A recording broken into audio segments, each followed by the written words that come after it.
They say this could well turn out to be, yet again, the best of the Grand Tours for the season. And when you look at the roster, well, you kind of believe it. So the Vuelta a España was Africa's first ever Grand Tour race. We wanted to see what is possible if the team does participate at events of this level. When I look back for the last 3 years, how we progressed from a continental team to Pro Continental Team and now our first Grand Tour in the Vuelta, I mean, that's a huge step, and especially for an African team with 6 riders, which are rookies here, who never have done such a big race, and I think we made a huge step.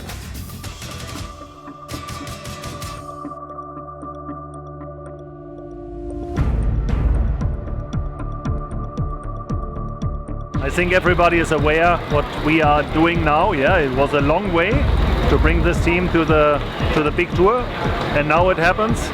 Yeah, half an hour to the start, so pretty exciting, and yeah, some goosebumps, and yeah, but it's cool. I think I've lost my words. Standing in front of the crowd was crazy, you know. Now rolling down the ramp to go and do this team time trial is going to be incredible. I think it's the beginning of a 3-week journey for us that some of us have never experienced, and it's going to be a life changer. Prologue team time trial, the race that we've normally finished in the bottom 4 in World Tour races in terms of the general classification. You know, 2 hours before the start, the organizer comes and says, won't you please stop your warm-up 30 minutes earlier and come on horse-drawn carriages. You know, stopping your warm-up 20 minutes earlier is not exactly the best preparation for a team time trial. And then the riders went out and absolutely smashed it.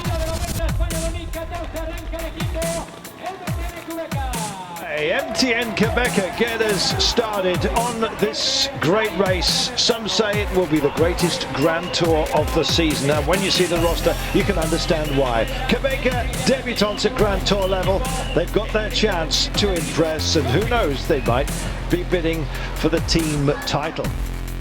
We were the first team who had to start, and yeah, we were taking the risk. We had nothing to lose. The roads were also like a mirror. They looked so slippery.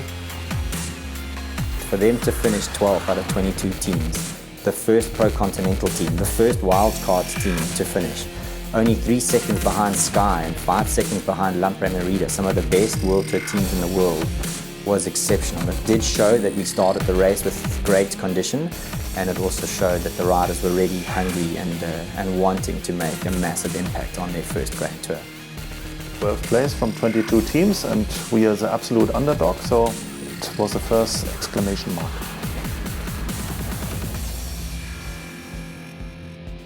Uno de los hombres más conocidos del pelotón internacional, 3 maillots verdes de la clasificación por puntos del Tour de Francia, Peter Sagan, también ganador de etapas en la Vuelta. Yeah, after a great opening on the first day with great result at the TTT, we have something planned for today. The goal is to get a jersey, which is after 10 kilometers the first GPM, but I think we are not the only team who has this strategy.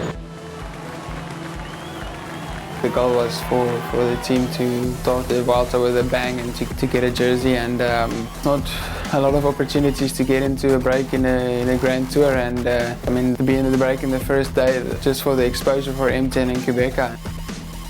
The goal was to sprint for the GPM to get the jersey, but we became second.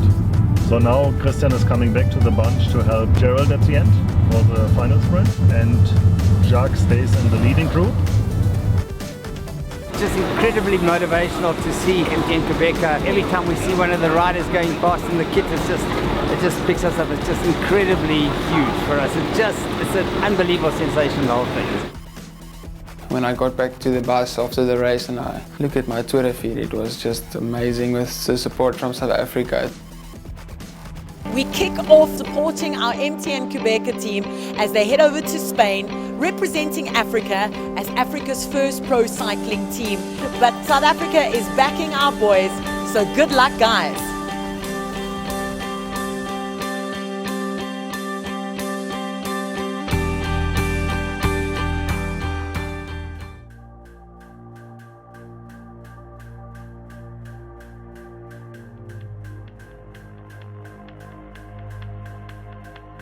So this Vuelta we had 9 riders starting, and then 6 of the 9 was Africans, 2 Eritreans, and then 4 South Africans, and then a Spaniard and a German.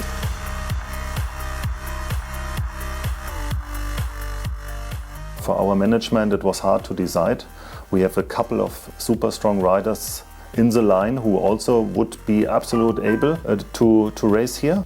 But for an African team, which is the first time in a Grand Tour in the Vuelta, I mean, you can only make this history if you also start with the African riders.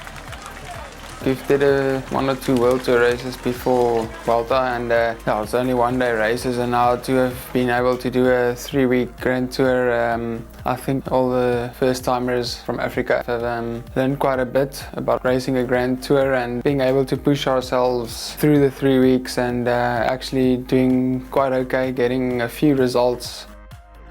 After your first Grand Tour, something changed in your body. The first time that you have 21 race days together, for sure it make a change. We can use this experience for the next year, and I hope also for the end of this season to get some other results. I think definitely now that we have the notion of what it's all about in our heads, and for next year I think it's going to take us to the next level. To show that we are an African team, and then also to make them stronger for the future, because 2015 is going to be a massive year for Team MTN Qhubeka. So at the end of the day, the best team was here. So the idea behind these young boys was that we keep them in the race for 2 weeks, and then we have to see how they are and maybe take them out and prepare them for World Championships. But Merhavi had a hard first week where he crashed badly and had big wounds, had got some stitches also on the arm, but they don't want to go out. He wanted to continue. If we even thought about taking him out of the race, it was just not ever an option for him. But he is on the bike again, but he looks not good. Merhavi come to the right side for the mechanic. You know, Louis and Merhavi being such young riders, the idea was that they would go as hard as they could in the first 10 days, and then we'd pull them out of the race to, you know, so that they could, you know, look into the future. And they're both young guys, but both of them showed signs of wanting to continue, and they were getting better and better every day. So it just shows how gutsy and how talented, you know, the riders are from South Africa and Africa.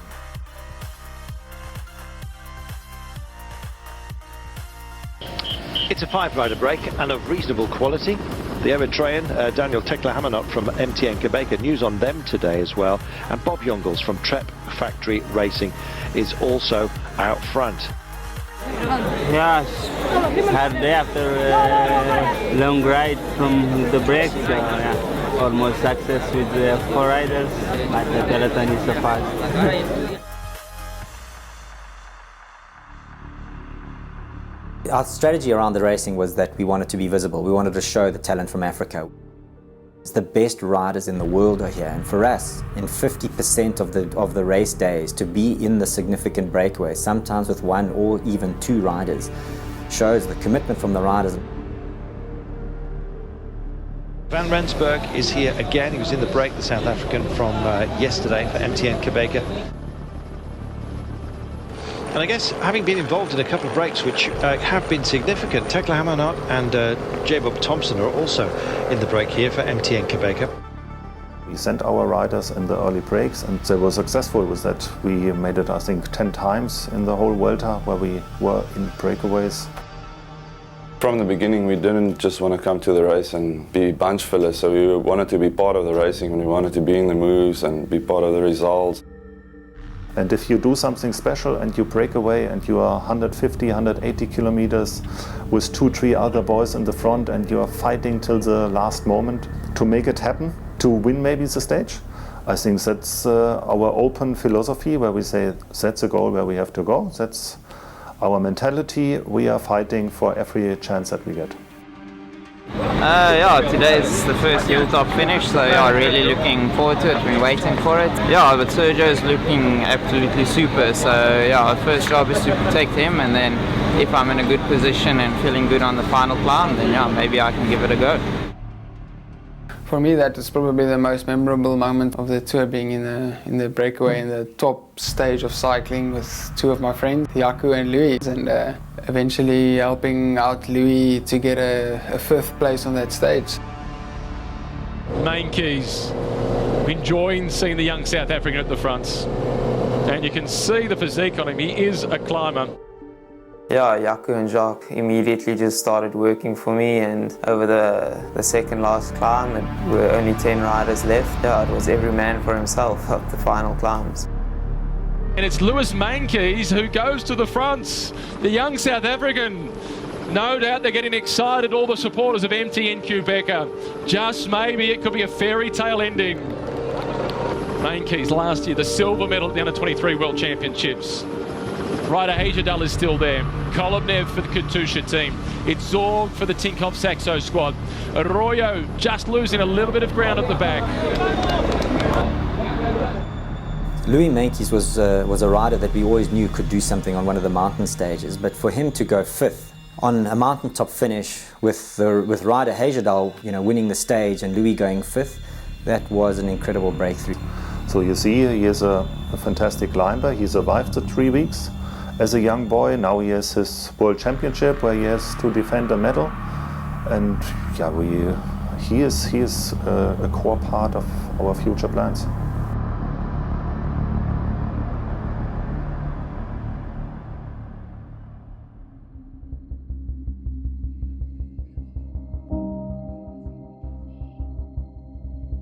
So for these 3 weeks, we have all in all, I think, around 30 people here with us.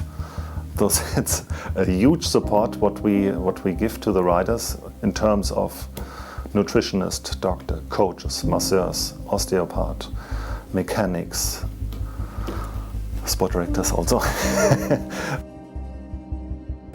Yeah, the support structure behind the team is huge. I think there's 2 staff members for every 1 rider. So yeah, there's a lot of people behind the scenes, much more than I think most people realize. And yeah, here at MTN Qhubeka we have an incredible staff. It's an absolute pleasure to work with them. They really care for us and they go out of their way to make sure that everything is done 100%. So couldn't have asked for a better team.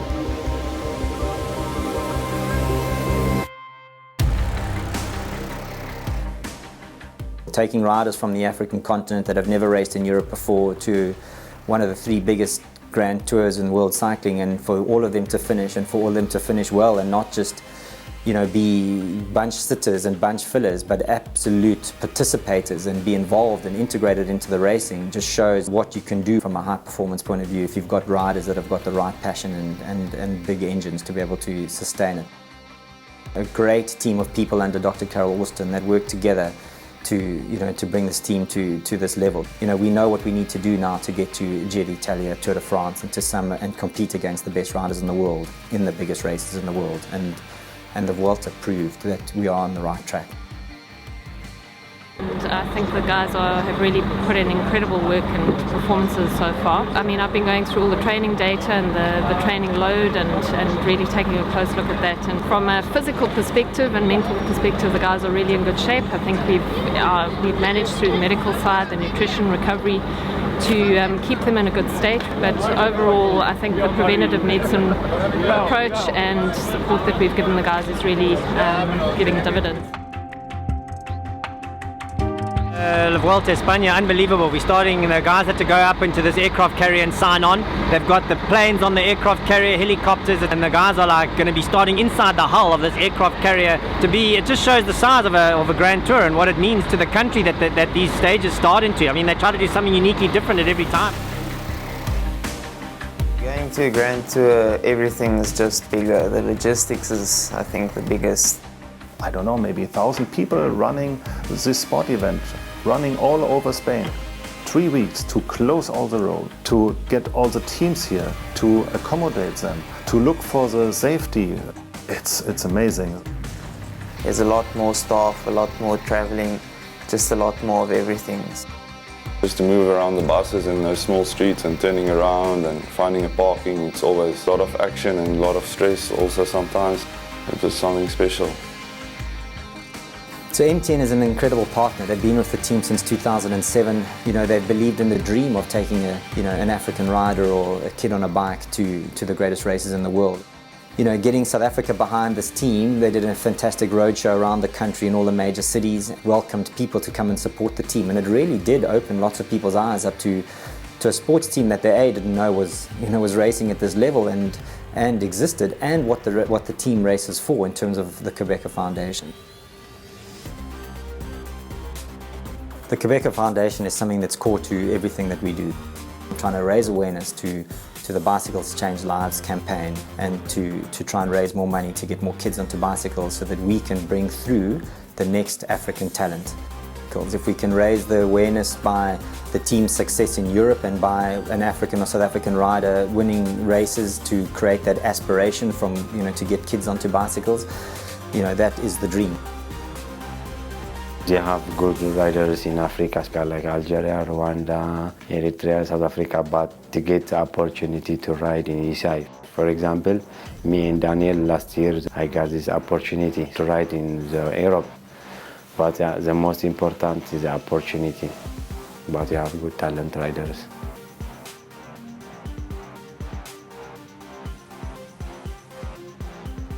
On the MTN Qhubeka, news from them today.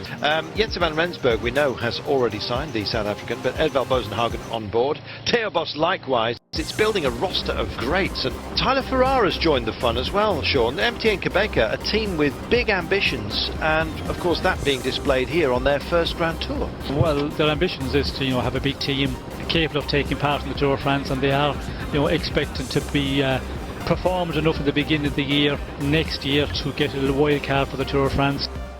The riders they're signing, there are a lot of big names going there. If it continues on, they will have quite a strong lineup for the 2015 season.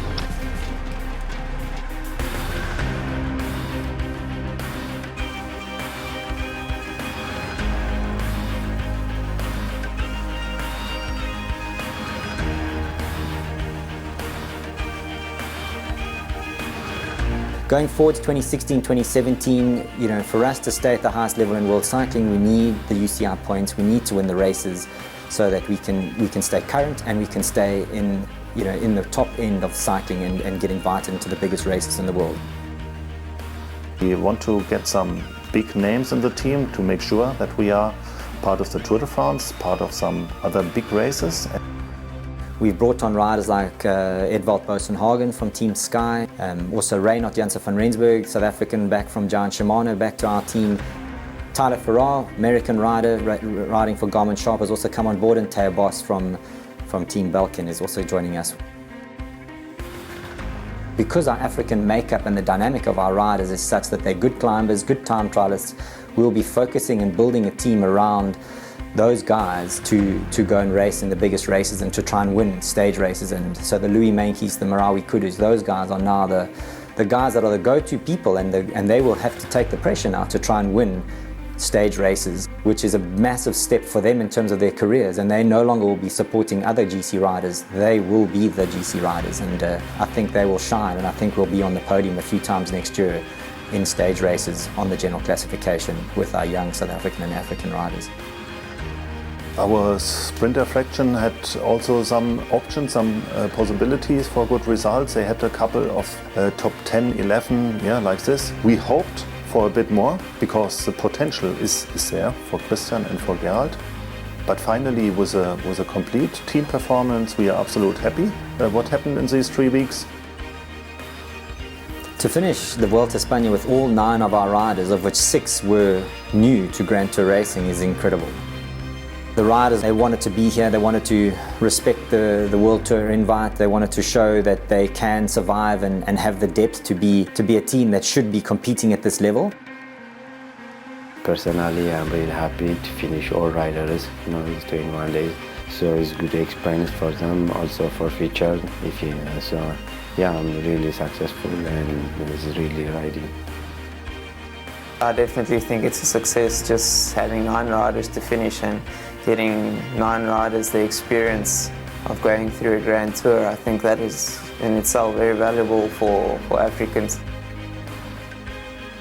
Going into next year, we're growing to try and step it up, to win more races in the one days and the classics, to go to the Tour de France. We believe the foundation has been built now. We believe the rest of the world of cycling is respecting this African team, and stay tuned.